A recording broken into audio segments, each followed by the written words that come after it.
Brian Bryce, how you doing? Yes, good. Brian. Good. Yeah. Let's just start with asking the straight question. How was it doing? How was it playing your part, Bryce? I mean, it was a total blast. Honestly, getting to play a role like this is a dream come true on so many levels. Yes, the character. Yes, the cat. Yes, the adventure.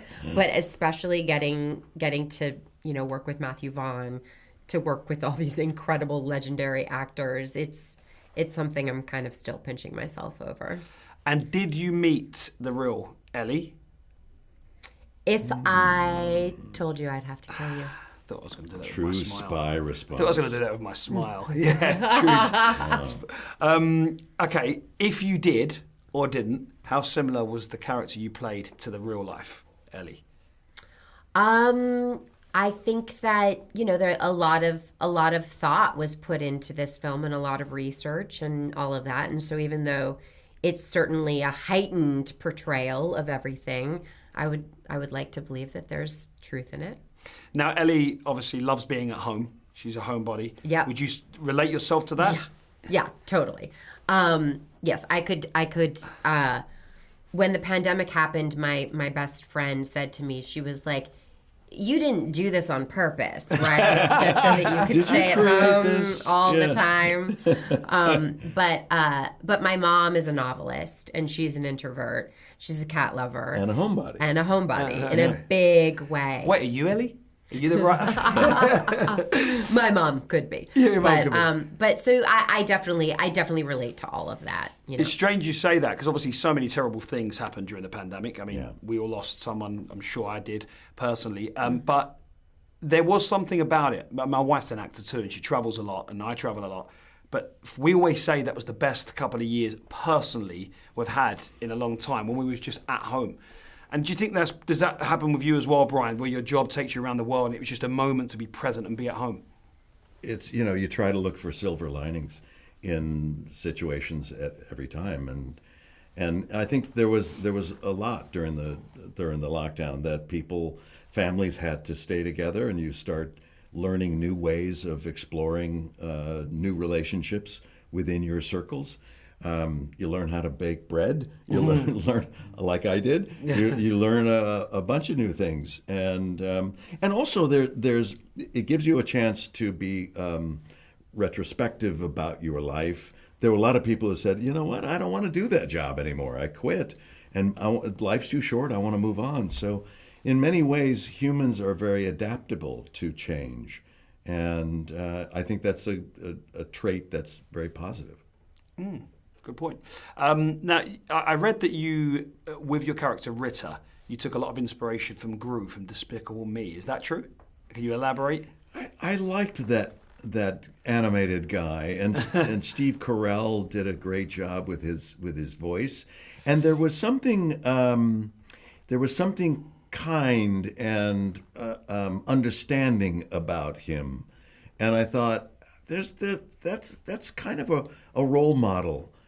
For me, it's unusual to take an animated character and go, I'm kind of going towards this, but it was. I love it. It was good. I did that on a previous movie. I took an animated character as sort of a North Star to guide myself to, because of the nature of the simplistic way he presented himself, and I thought that was appropriate, just to go toward that. Now, I just spoke to Matthew Vaughn before, and I said, if this was to be a franchise and people loved it, would he like to go further? He said, absolutely. He sees this as his new Kingsman. Would you two come back? I would love to have opportunity to play in the sandbox again. It's nuts. Yeah. But yes. Yes. Two things, obviously, I've loved you both in. Obviously, Jurassic Park, and Your Honor is one of my favourite series I've ever watched. Oh, thank you. Firstly, to start with you, Bryce, if Jurassic World, apparently there's talk of a new movie. Are you coming back? Oh, I mean, I think, to be totally honest, what I hope for is, there's Jurassic Park, and then Jurassic World was basically Jurassic Park 4, 5, and 6.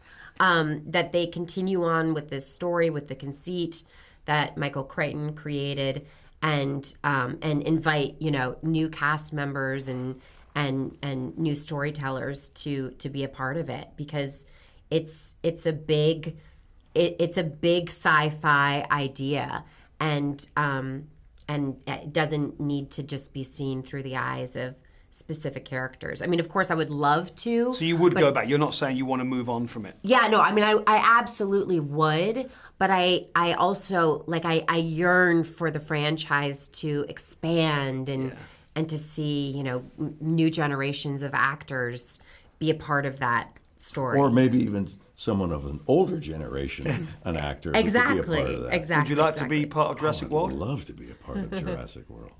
I love those movies. Yeah, they're incredible. I mean, they're great. They're great, Yeah. but I don't want to be greedy. You know what I mean? It was very beautiful as well to kind of with Laura and Sam and Jeff and BD, to have them be part of Jurassic World, and reuniting 20 years later.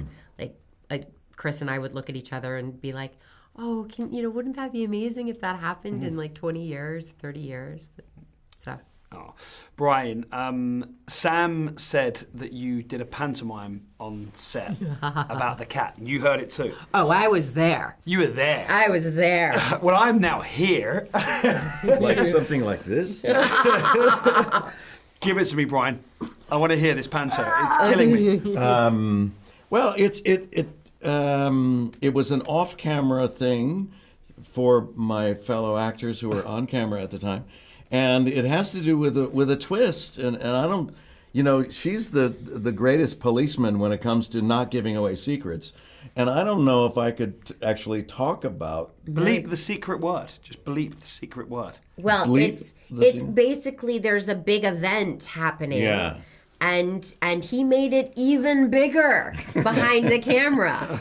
It's something that happens that you didn't expect, and it's part of a very important moment in the turn of events.